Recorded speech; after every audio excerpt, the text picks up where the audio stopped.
देखो, real number जो पहला चैप्टर है उसमें वो जानने से पहले मैं जो बच्चे पहले आए हुए थे उनसे मैंने एक बात बोला था।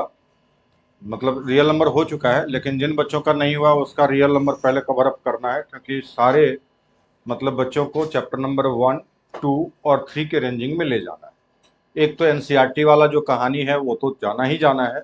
उसके बाद रह गया आपके जो मटेरियल मैंने एक चैप्टर नंबर 3 का दिया है। चैप्टर नंबर 3 का और किसको मटेरियल नहीं मिला है? तुम्हें मिल चुका है, शायद सबको मिल चुका है, तुम्हें छोड़ करके, है ना? तुम तो आ जाइए। तो बाद बाकी आपका चैप्टर नंबर 3 का जैसे ही वर्ड प्रॉब्लम खत्म होगा तो आपको उस असाइनमेंट पे काम शुरू कर देना है। एमसीक्यू के साथ 1 नंबर, 2 नंबर और 3 नंबर के सारे जितने भी नंबर के क्वेश्चन है उस पर आपको काम स्टार्ट कर देना है।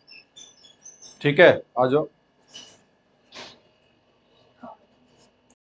पहले एक बात, मैं अभी तुम लोगों से ये नहीं पूछ रहा हूँ प्राइम नंबर क्या है, ये क्या है, वो सब मैंने बात पहले भी बताया था कि प्राइम नंबर में मैंने शायद 2 फिंगर कॉन्सेप्ट दिया था और बोला था कि जो कोई भी नंबर सिर्फ वह अपने टेबल और 1 के टेबल में आता है, मतलब ना ही 2 फिंगर से ज़्यादा और ना 2 फिंगर से कम का अगर कॉन्सेप्ट है वो प्राइम नंबर है। अगर हम सीबीएसई की बात करेंगे तो आपका जो पेपर सीबीएसई 2024 में जो पेपर होगा उसके लिए तो एक 3 नंबर का पहले ही मैं पेपर आउट कर रहा हूँ।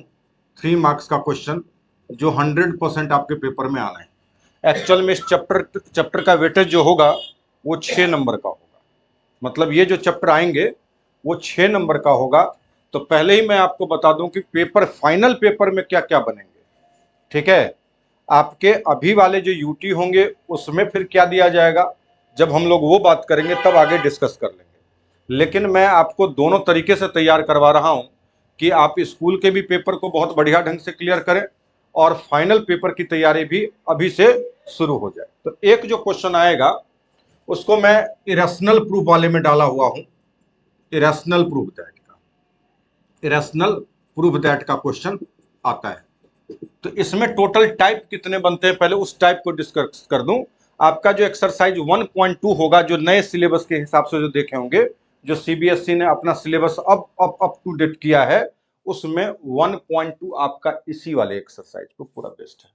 ठीक है, और ये 100% गारंटी है कि आपके पेपर में ये क्वेश्चंस वहां से लेगा ही लेगा, चाहे वो कितना भी बनाना किसी प्रकार से चाहे तब भी। ठीक है, एक तो ये 3 मार्क्स का क्वेश्चन होगा। 1 नंबर का जो क्वेश्चन है, जो एमसीक्यू टाइप आप बोलते हैं, ठीक है, वो आपके एलसीएम एंड एचसीएफ बेस्ड पे आएगा। ठीक है, वो वेरिएबल वाले भी एलसीएम हो सकते हैं या आपके कांस्टेंट वाले भी एचसीएफ आ सकते हैं, एलसीएम आ सकता है। तो 4 नंबर तो यही रहा। हाँ, अब सवाल आता है, अभी जो तुम्हारे यूटी होंगे उसमें एक आएगा फंडामेंटल थ्योरम ऑफ अर्थमेटिक का स्टेटमेंट आएगा। ठीक है, फंडामेंटल थ्योरम ऑफ अर्थमेटिक का। ठीक है, ये आपका 1 या 2 मार्क्स में दिया जा सकता है। ठीक है, लेकिन ये 4 नंबर का क्वेश्चन मैं आपको बोर्ड के लिए बात कर रहा हूं। जब हम लोग थोड़ा आगे और बढ़ेंगे तो 2 नंबर का क्वेश्चन और कहां से बनेगा वो भी मैं आपको कंक्लूड करके देता हूं। वो है आपका 2 नंबर। ये तो आपके यूटी के लिए मैंने बोला है। ठीक है, ये आपके फाइनल बोर्ड के लिए नहीं बोला है। बोर्ड वाले के लिए आपको मैं ये बोला हूं, एक ये बोला हूं और एक जो लिखने वाला हूं वो बोलूंगा, है ना? वो क्वेश्चन है आपका वर्ड प्रॉब्लम का, जिसमें दो ही चीज निकालना होता है, एचसीएफ एंड एलसीएम। लेकिन वो कहानी जब बोलेगा तो वो वर्ड के फॉर्म में बोलेगा, मतलब एक स्टेटमेंट दिया होगा, आपको पूरी क्लियरिटी रहेगी तो आप उस क्लियरिटी के बिहाफ पे आप ये बोलेंगे कि इसमें एलसीएम निकालना है या एचसीएफ निकालना है। बात क्लियर? ठीक है, तो ये बात तो जितना भी चीज मैं जब बोल दूं ना श्योर वाला, वो भाई श्योर ही है। ठीक है, और चेंजिंग नहीं होगा। मतलब जितनी भी बात बोली जा रही है वो सारा ऑब्जर्वेशनल और एक्सपीरियंस बेस्ड होता है। तो आपको एक एक नंबर के भी जो क्वेश्चंस बोला हूं, अगर ये 3 नंबर का बोला हूं तो 3 नंबर में ही आएगा, आपका 2 नंबर में भी दिखाई नहीं देगा। ठीक है, तो पूरे ऑनेस्टी से आपको बात को समझनी होगी और उसी हिसाब से आपको काम करना होगा। अब सवाल आता है कि इसमें सर कुछ छेड़छाड़ कर देता है। मैं पहले बता देता हूं, इसमें छेड़छाड़ कर देता है। छेड़छाड़ कहने का मतलब आपके एनसीईआरटी में जो दिया हुआ है उसमें कुछ डेटा मिसिंग है। जैसे कि अगर मैं एग्जाम्पल के तौर पे बात करूं कि √2 प्लस √3 आपके बुक में नहीं है, आपके बुक में √2 प्लस √3 इरेशनल प्रूव करने का एक्सरसाइज 1.2 में नहीं है, लेकिन पेपर में आता है। ठीक है, जहां जहां जो चीज मिसिंग है मैं बात कर रहा हूं। एक ये वाला डेटा आपके बुक में नहीं है, या तो प्लस में हो सकता है या माइनस में हो सकता है, या तो प्लस में होगा या माइनस में होगा। तो एक टाइप का ये क्वेश्चन आपके बुक में छूटा हुआ है, जो एक्सरसाइज 1.2 में दिया गया होना चाहिए, जो कि नहीं दिया। अगर गौर से तुम अगर अभी जो पेपर तुम्हारे जो बुक निकले हैं ना 22 वाला, अगर उसमें ध्यान से देखोगे तो जब तुम पॉलिनोमियल चैप्टर जाओगे ना, तो उसमें क्यूबिक पॉली जब तुम्हें काटना ही था सीबीएसई को, जब एक्सरसाइज 2.3 डिलीट कर दिया, एक्सरसाइज 2.4 डिलीट कर दिया, एक्सरसाइज 2.3 में था आपका क्यूबिक और बाई क्वाड्रेटिक पॉलिनोमियल का कॉन्सेप्ट। तो आप नए बुक को जब देखेंगे तो एग्जाम्पल 5 पे जाएंगे, जानते हो वहां पे स्टार लगा हुआ है, और उस पेज के नीचे सबसे नीचे लाइन पे लिखा हुआ है not examination point of view. ठीक है, तो सीबीएसई ने अपने जो रिलेटेड सिलेबस किए वो खुद ही कंफ्यूज होके अपने बच्चों को परेशान करना शुरू कर दिया है ना, लिखा हुआ है। हाँ, तो वो परेशान करने का एक तरीका है। अब बच्चा इस स्थिति में अगर कोई एक्सपीरियंस टीचर नहीं मिला तो वो फिर वो भी क्वेश्चन करेगा, उस टाइप के और भी क्वेश्चंस करेंगे, है ना, और उस समय उसे परेशानी, जबकि पेपर में वो नहीं आएगा। ठीक है, जब हटाना ही था, डिलीटेड ही करना था, तो तुम एग्जाम्पल 5 को भी हटाता, है ना, एग्जाम्पल 5 को वहां पे छोड़े हुआ है। मतलब जो मन किया ना उसे, वो अपना मन के हिसाब से काम किया है।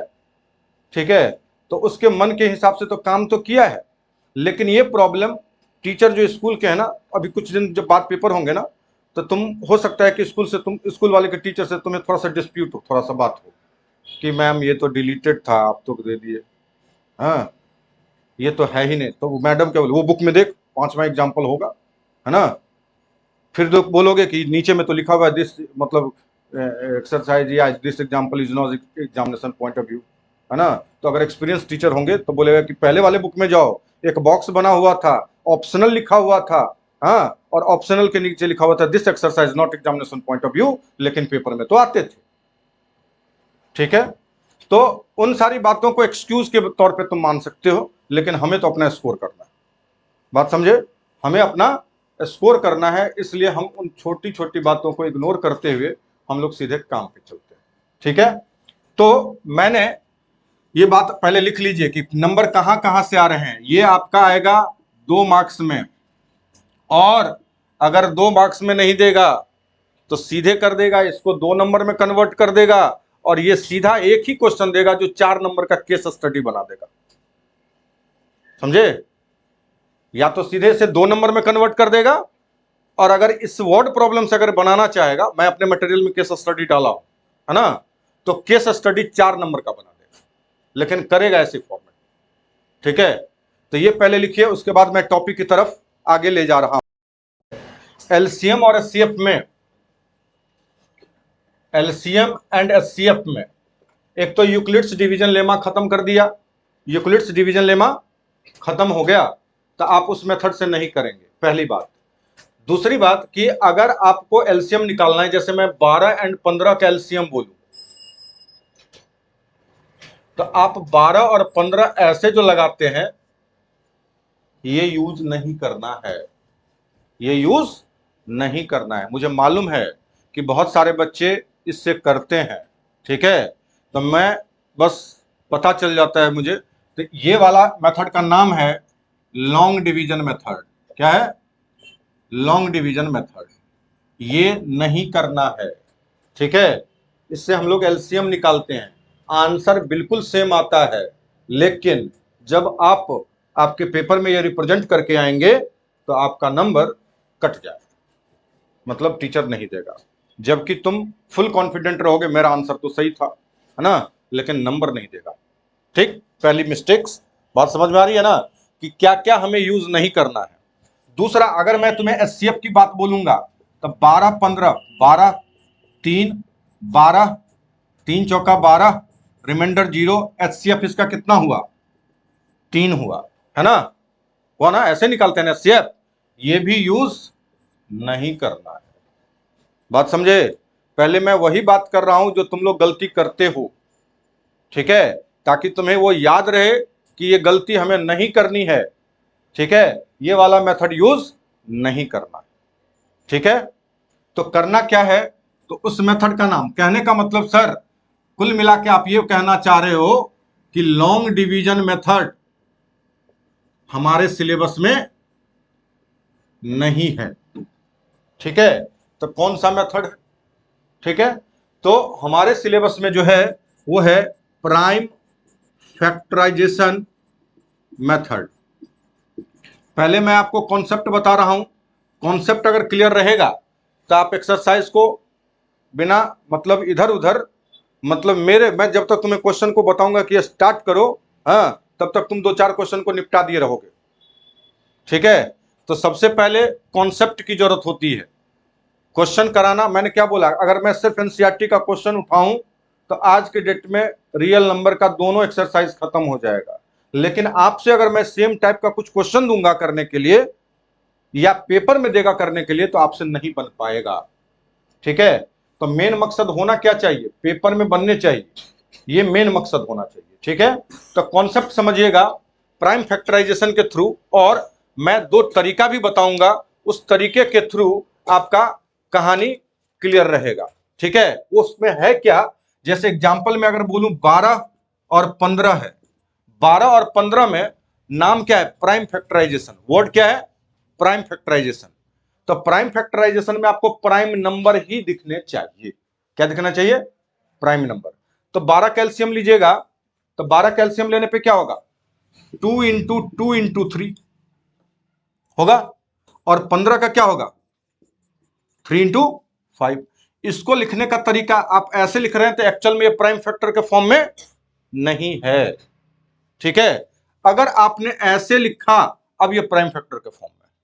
ठीक है, अच्छा, एक तो तरीका ये आप लोग सुने होंगे कि सर दोनों में कॉमन क्या है, 3 है, तो एचसीएफ कितना हो गया, 3 हो गया। और एलसीएम में करेंगे सर, ये तो 3 तो लिखेंगे ही, और जो रिमेनिंग बच गया, रिमेनिंग कौन कौन सा बचा, 2 का पावर 2 बचा और 5 बचा, बचा ना, मतलब ये दोनों तो मैच कर ही गए थे, तो हमने उसे तो ले लिया और यहां पे 3 लिखा। लेकिन जब हम एलसीएम ले रहे हैं तो उसके अलावे जो बचे हमें वो लेना है। ठीक है, तो कितना, 2 का पावर 2 4 और 5 4 पंचे 20, बोलो ठीक, ये कितना हो गया, 60। ये आपका आया एलसीएम और एचसीएफ। अभी बात पूरी नहीं हुई है। ठीक है, अभी बात मेरी पूरी नहीं हुई है। ठीक, अगर सेम कॉन्सेप्ट है 3 नंबर के लिए, ये तो मैंने 2 नंबर का बताया, सेम कॉन्सेप्ट है 3 नंबर के लिए। अगर मान लीजिए 12 15 या 27 है, 12 15 27, एक एग्जाम्पल ले लिया है हमने, ये मैंने एक रेंडमली एग्जाम्पल लिया है, मतलब कोई इसका आपके एक्सरसाइज से कोई भी लेना देना नहीं है, बस कॉन्सेप्ट की बात कर रहा हूं, इसलिए मैं एक एग्जाम्पल ले रहा। और 27, इसमें भी वही बात, 2 का पावर 2 और 3, 3 गुने 5, इसको क्या लिखिएगा, 3 का पावर 3। ठीक है, ठीक, अच्छा, खोजते अगर तो 3 का पावर 1, 3 का पावर 1 और इसमें से भी 3 का पावर 1 क्या होता, एचसीएफ होगा, मतलब एचसीएफ कितना होगा, अभी भी 3 होगा। एलसीएम की अगर बात करेंगे तो एक बात बताओ, ऐसा समझो, अगर मन में थोड़ा सा कंफ्यूजन आए ना तो चुपचाप बगल में ऐसे भी कर सकते हैं, कोई फर्क नहीं पड़ेगा। ये 3 और ये 3 के जगह पे ही तो आपने 3 लिखा था, तो बचा ये 3 तो आप लिखिए ही। अब बचे कितने, 2 दूना 4, तो 4 लिखिएगा। ये 5 बचा, 5 लिखिएगा, और ये क्या बचा, 9, तो कितना हो गया, 9। तो देखिएगा 3 4 जा 12, 12 पंचे 60, 60 गुने 9 540, तो ये 540 आपका क्या आ गया। लेकिन अगर ये वेरिएबल के टर्म में दे तब क्या करेंगे, ये तो कांस्टेंट के टर्म में दिया। तो आपके एमसीक्यू में जो मैंने बोला कि एमसीक्यू में एलसीएम और एचसीएफ बेस्ड क्वेश्चन आएगा, एलसीएम और एचसीएफ बेस्ड क्वेश्चन आएगा, उसका क्वेश्चन आप लीजिए, क्या है क्वेश्चन, अगर x इक्वल टू पी का पावर 5 q का पावर 17 और y का वैल्यू p का पावर 1 q का पावर 2 और r का पावर 7 है, r का पावर 7 है, तो आपको बताना है कि इसका एलसीएम और एचसीएफ क्या होगा। ठीक है, तो मैंने यह सिखाया था कि पहले इसमें देखिए कॉमन क्या क्या रहा है, p का पावर 1 और p का पावर, तो नाम में एचसीएफ है लेकिन उसका आंसर छोटा आता है, नाम में एलसीएम है लेकिन आंसर उसका बड़ा आता है। तो देखिए p का पावर 1 है और p का पावर 5 है, तो p का पावर 1 छोटा पावर लेंगे, क्या लेंगे, छोटा पावर। ठीक है, तो p का पावर 1, q का पावर 2 और q का पावर 17, क्या लोगे, q का पावर 2 लोगे। क्लियर, अब तो कॉमन नहीं है, ये हमारा क्या निकल गया, एचसीएफ निकल गया। अब एलसीएम की बारी, कॉमन देखिए p का पावर 1, p का पावर 5, हाईएस्ट पावर कितना, 5, तो लिखेंगे p का पावर 5। ठीक है, q का पावर 2, q का पावर 17, क्या लिखोगे, q का पावर 17, और जो बच गए उसको लगा दीजिए, जो बच गए उसको लगा दीजिए। बात समझे, नहीं तो पेपर में तो तुम ऐसा तो नहीं करोगे P P P P P P 5 बार लिखोगे, क्यू क्यू क्यू क्यू 17 बार लिखते रहोगे, ऐसा तो नहीं करोगे। बात समझ में आई कि कैसे करना है। पेपर में कुछ इस प्रकार के क्वेश्चन देते हैं, जिनको मालूम है कि लेना क्या है, पावर कैसे लेते हैं, एलसीएम में कैसे लेते हैं, एचसीएफ में कैसे लेते हैं, कुछ इस प्रकार से लेते हैं। क्या भैया अर्नब, है ना,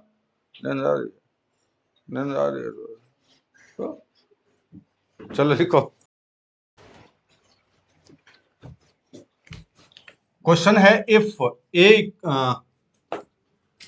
x इक्वल टू a का पावर 2, b का power 5, c to the power 9 and y equal to a का पावर 8, b का पावर 1, c का पावर 2, है ना, then find HCF and LCM।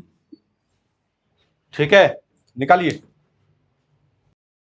हमने ये सीखा कि HCF नाम में होता है हाईएस्ट कॉमन फैक्टर लेकिन औकात में नीचे है ना, और नाम है LCM लोएस्ट कॉमन मल्टीपल लेकिन औकात में थोड़ा सा ऊपर है। तो कुल मिलाकर के अगर सर HCF की बात करेंगे तो इस दोनों में कॉमन खोजेंगे और कॉमन में जिसका पावर कम होगा वो हमें लेना है। तो a का पावर 2, a का पावर 2 और a का पावर 8, क्या लेंगे, a टू द पावर 2 लेंगे, b टू द पावर 1 और b टू द पावर 5 जो भी है कितना होगा, b का पावर 1 होगा, c का पावर 2 होगा। ठीक है, और एलसीएम में क्या होगा, a का पावर 8, b का पावर 5, c का पावर 9, और अगर गलती से कोई और वेरिएबल होता तो किसके साथ चिपकता, एलसीएम के साथ चिपकता, कहानी खत्म। ठीक है, बात क्लियर। हाँ, ये कहानी था आपका इसका।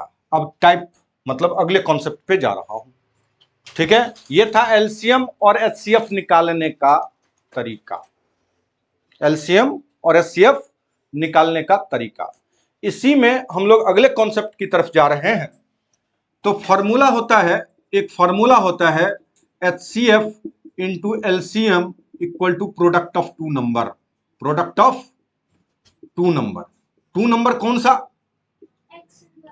जैसे ये x और y है, इसी क्वेश्चन पे कर लेते हैं, इसी क्वेश्चन पे हम लोग उसको वेरीफाई कर लेते हैं। तो पेपर में आपको क्या बोलेगा, वेरीफाई करने के लिए भी बोलेगा, या इसी फॉर्मूले से कोई एक डेटा मिसिंग होगा और बोलेगा एलसीएम निकालिए या एचसीएफ निकालिए। क्वेश्चन पे जाएंगे तो भी बात करेंगे। एचसीएफ कितना है, एचसीएफ कितना है, a का पावर 2, b का पावर 1, c का पावर 2, एलसीएम कितना है, a का पावर 8, b का पावर 5, c का power 9, product of two number x और y में वैल्यू कितना आया, a का पावर 2, b का पावर 5, c का पावर 9 इंटू a का पावर 8, बोलो b का पावर और c का पावर, पावर ये एक्सपोनेंट वाला तो कहानी मालूम है ना। तो a का पावर 2 और a का पावर 8 कितना हुआ, b का पावर 1, b का पावर 5, c का पावर 11, a का पावर 2, a का पावर 8, b का पावर 5, b का पावर 1 और c का पावर 9, c का पावर 2, हेंस वेरीफाइड ना, हाँ हेंस वेरीफाइड। ठीक है, इसी पे ये बात समझ में आ गई ना। तो एक तो क्वेश्चन बोलेगा वेरीफाई करने के लिए, पहली बात। दूसरा, आपके बुक का ही एक्सरसाइज 1.1 का ही एक क्वेश्चन मैं ले रहा हूं, ठीक है, और उस पे भी वो काम करके देख रहे हैं। खोलिए एक्सरसाइज उसमें ये कॉन्सेप्ट है, ये बात समझिए, ये मैं जितना भी अभी बता रहा हूं सब कॉन्सेप्ट के फॉर्म पे दे रहा हूं, ताकि आप जब एक्सरसाइज पे जाएंगे, देखिए पेज नंबर आपका 5 पे एक क्वेश्चन दिया हुआ है, और क्वेश्चन में है 306, क्वेश्चन नंबर 4 है, ये क्वेश्चन नंबर 4 है, ब्रैकेट में लिखा हुआ है 306 एंड 657, इसका एचसीएफ लिखा हुआ है 9, लिखा है ना, एचसीएफ लिखा हुआ है 9, और स्टेटमेंट में लिखा हुआ है, पहले समझना है उसके बाद लिखना है, फाइंड एलसीएम 306 और 657, पहले भाई समझ ले, है ना, पहले समझो, लिखना बहुत ज्यादा जरूरी नहीं है, ठीक है, पहले समझना बहुत ज्यादा जरूरी है, ठीक। अच्छा, एचसीएफ कितना है, 9 है, एलसीएम निकालना है, 2 नंबर कौन सा है, यही तो नंबर है, ठीक है। अब इसमें गलती क्या करते हो तुम लोग, मैं बता दूं, फार्मूला तो यही लगेगा भाई, फार्मूला तो यही लगेगा सर कि HCF into LCM equal to product of 2 number. तो एक बात बताओ, एचसीएफ कितना, एलसीएम नहीं है, एलसीएम निकालना ही तो है।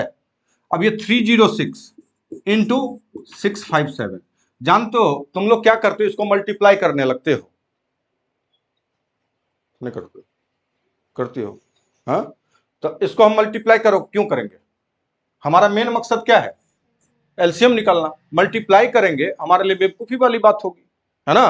तो सिंपल सी बात है कि सर अगर एलसीएम निकालना है तो आप 306 रखिए, 657 रखिए और 9 से डिवाइड कीजिए, और तुम्हें मालूम है कि 9 का डिवीजन रूल क्या है, 9 का डिवीजन रूल ये तुम्हें मालूम है, इसका सम करोगे तो 9 से डिविजिबल हो रहा है, या तो 9 से कट रहा है तो काट दो, और नहीं तो तुम्हें 3 से मन होता है थोड़ा थोड़ा खेलना है कुछ देर इसके साथ तो खेल लो, 3 3 जा 9, 3 से 10 और 3 2 जा, है ना, फिर अभी भी ये हो जाएगा तो कितना होगा, 3 3 जा 9 और एक बचेगा तो 3 4 जा 12।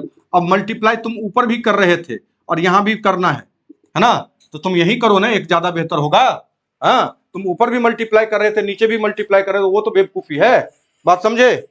हाँ, तो मल्टीप्लाई ऊपर मत किया कीजिएगा, जब रिजल्टेंट आंसर है, यही चीज मैं सिखाऊंगा सरफेस एरिया वॉल्यूम में, जब चैप्टर नंबर 12 पे हम आएंगे नए सिलेबस के हिसाब से, तो मैं उस समय आपको सिखाऊंगा कि सरफेस एरिया वॉल्यूम में लोग क्या करते हैं, शुरुआत में ही मल्टीप्लाई करता है, लेकिन मैं बोलता हूं ना, एकदम लास्ट में करेंगे, ठीक है, कैलकुलेशन आसान हो जाएगा, ठीक है। अब लिखिए, बात समझ में आई, LCM into HCF equal to product of 2 number पे ये कॉन्सेप्ट रहा, ठीक है।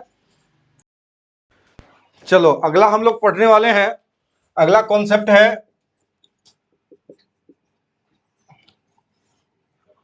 उसको हम लोग बोलते हैं एक्सप्रेस इन प्राइम फैक्टर। जैसे कि एग्जांपल ले रहा हूं, एग्जांपल है जैसे 140, है ना, तो 140 का सीधे एलसीएम लेना है बगल में, और ये दिखाना है पेपर में, ये पेपर में दिखाने हैं, 2 से दिया 70 हुआ, 2 से दिया 35 हुआ, 2 से सॉरी 5 से दिया 7 हो गया, 7 से दिया 1 हो गया, तो इसको कैसे लिखोगे, 2 का पावर 2, 5 का पावर 1, 7 का पावर 1, है ना।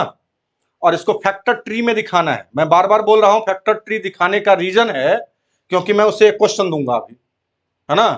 फैक्टर ट्री दिखाना इसका है कि 140 लिया, 140 को आपके इसके 2 फैक्टर हुए, 2 और 70, है ना, ये ना, फिर 70 के 2 फैक्टर होंगे कौन कौन, 2 और 35, 35 के कौन से 5 और, आगे भी दिखाओगे, आगे भी दिखाओगे, क्यों दिखाओगी,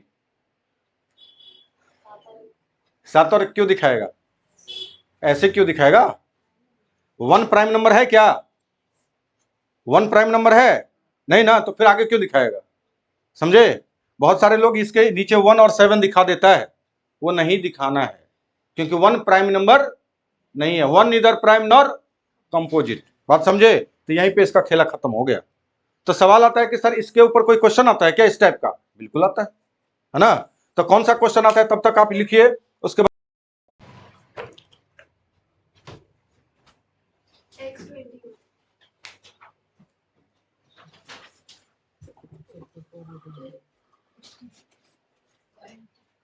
x कितना y कितना आ गया ना जी, इसी पे आया ना, इसी फैक्टर ट्री पे आया ना। तो पेपर में इसलिए ये बनाने की जरूरत है। पेपर में ये देखो 3 7 जा 21 है ना। तो एक्चुअल में इसलिए तो बोल रहा हूं कि हर टाइप का मैंने पेपर में वो उस असाइनमेंट में दे दिया है। ये होगा 3 7 जा 21 सर, और 20 इंटू 4 कितना 80 84। तो इसका मतलब सर x इक्वल टू 21 और y इक्वल टू कहानी खत्म। क्या कोई कष्ट? और क्वेश्चन में लिखा हुआ है 7 इंटू 11 इंटू 13, हाँ या 7 इंटू 11 इंटू 13 प्लस 13। इसमें दो क्वेश्चन दिया हुआ है। कितने क्वेश्चन? दो क्वेश्चन दिया हुआ है। ये क्वेश्चन नंबर आपके एक्सरसाइज 1.1 का क्वेश्चन नंबर 6 का एक पार्ट में से है। पहले पूरा कहानी समझ लो, उसके बाद लिखना। कहानी पूरा समझ लोगे ना तो फिर अपने से लिख लो, ठीक है। मतलब क्वेश्चन करने के बाद, कॉन्सेप्ट समझने के बाद प्रेशर नहीं आना चाहिए कि एकदम दिमाग पे ये होगा कैसे यार ऐसे, है ना, वो सब नहीं होना चाहिए। तो देखिएगा 13 यहां भी 13 यहां भी। बहुत लोग वैसे क्या करेंगे मैं बता देता हूं। बहुत लोग करेगा 7 गुने 11 77, 77 गुने 13, फिर जो आएगा उसको 13 जोड़ देगा। लेकिन ऐसा नहीं करना है। बात समझ रहे हो ना? मैं बार बार बोल रहा हूं ऐसा नहीं करना है, ठीक है। लेकिन ये भी बोल रहा हूं जहां पे लिखा रहता है यहां पे डैश करना मना है, वहीं पे डैश करता है ना। तो लोग गलती वहां पे वही करते हैं, इसलिए बार बार बोल रहा हूं कि गलती मत कीजिएगा। क्या भाई? नहीं मतलब डैश मतलब थूकना, यहाँ पे थूकना मना है तो थूक देता है। सोच क्या रहा है तू? चलिए यहां देखो, तो ऐसा नहीं करना है, मल्टीप्लाई वाला नहीं करना है, ठीक है। तो क्या करना है? 13 कॉमन लेना। क्या करना है? जो चीज कॉमन लेते हो उसके जगह पे क्या आता है? 1 आता है। इसका मतलब हो गया सर 7 इंटू 11 इंटू 1 और प्लस 1। तो ये लिखेंगे 13, 11 7 जा और 1 78। इसको मल्टीप्लाई कीजिएगा तो कुछ आएगा। मान लीजिए कि कुछ आएगा, गौर करके देखोगे इसके कितने फैक्टर बन रहे हैं। 13 बन रहा है, 2 बन रहा है, 78 2 के टेबल में भी आएगा, हाँ 6 के टेबल में भी आएगा। तो मल्टीप्लाई करके लिख लो, मल्टीप्लाई करके लिख लो। और उसके बाद जो 10, ये पेपर में नहीं भी लिखोगे तो भी फर्क नहीं पड़ेगा। मतलब यहां तक लिखना जरूरी है। अब स्टेटमेंट क्या लिखोगे ध्यान से समझना। पेपर में ये सब जो क्वेश्चन देता है उसके पीछे कोई लॉजिक होता है, जो आपसे वो लॉजिक जानने की कोशिश कर रहा है, ठीक है। क्वेश्चन में लिखो, आंसर पेपर में लिखो 7 into 11 into 13 plus 13 has more than 2 factor other than 1 and itself. Hence, 7 into 11 into 13 plus 13 is composite number. बात समझ में आई? हाँ, पेपर में ऐसे स्टेटमेंट लिखना है। बात समझ में आ गया ना कि क्या नहीं करना है? हाँ, तो बगल में खोपचे में कहीं पे लगा लो ऐसे 77 इंटू 13 ऐसे और प्लस 13 ऐसा वाला यूज नहीं करना है, ठीक है। ये कहीं लिख लेना, नहीं तो।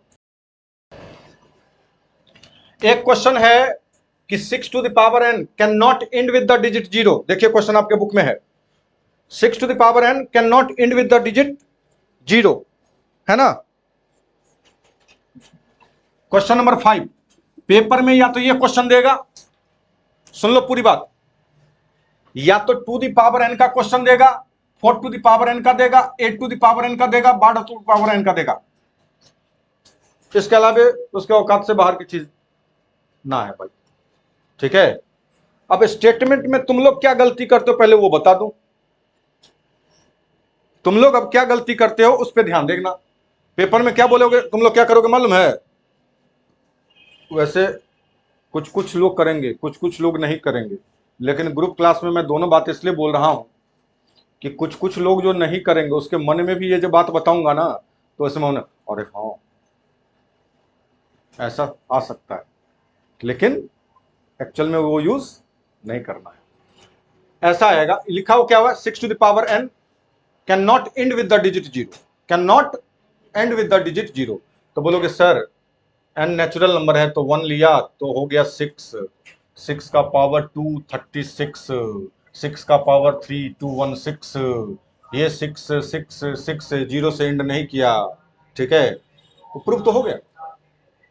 हाँ, लेकिन एक्चुअल में ऐसा नहीं करना है, ठीक है, ऐसा नहीं करना। बात समझे? मन में ये ख्याल आता है, कभी कभी ख्याल आता है वाली बात है ना, तो ये ख्याल नहीं आना चाहिए, इसलिए मैं तुम लोगों को ये लिखा रहा हूं और वहां पे क्रॉस लिख करके क्रॉस कर देना, नहीं तो यही बात वहां पे फिर आओगे।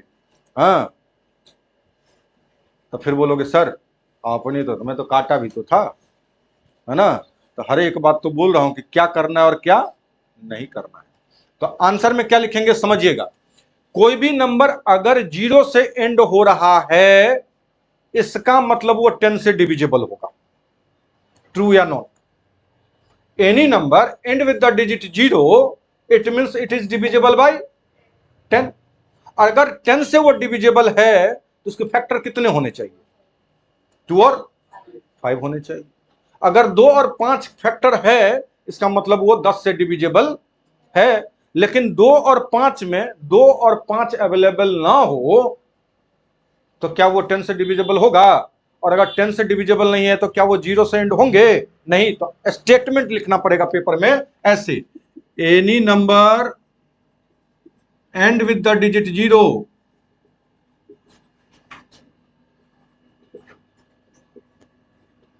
it means it is divisible by 10, that is it has two factors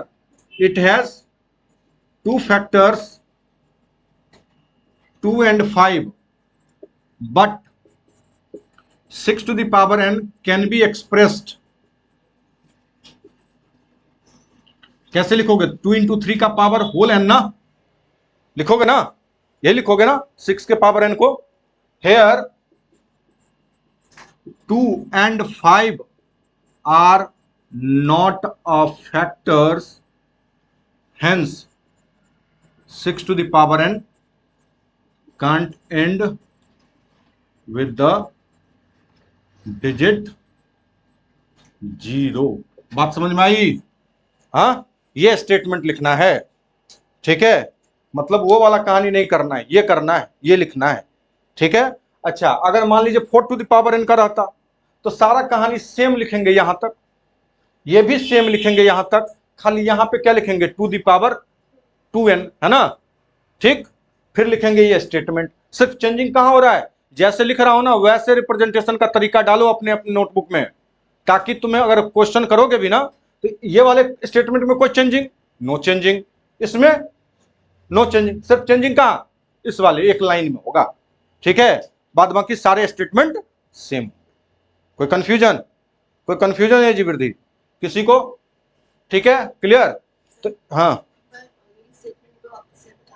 कोई भी नंबर अगर 0 से एंड हो रहा है इसका मतलब वो डिविजिबल बाय 10 है, डिविजिबल बाय 10 है। तुम कोई भी नंबर उठा करके देख लो, अगर 0 से एंड हो रहा होगा ना तो 10 से डिविजिबल होगा।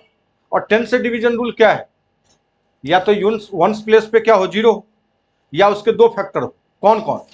2 और 5। जैसे 6 का डिवीजन रूल क्या है, जो 2 से भी डिविजिबल है और 3 से भी डिविजिबल है ना। तो ऐसे ही 10 का डिवीजन रूल क्या है, 2 और 5। लेकिन 6 को आप अगर लिखिएगा तो 2 इंटू 3 लिखिएगा, यहाँ पे 2 और 5 तो नहीं है क्या?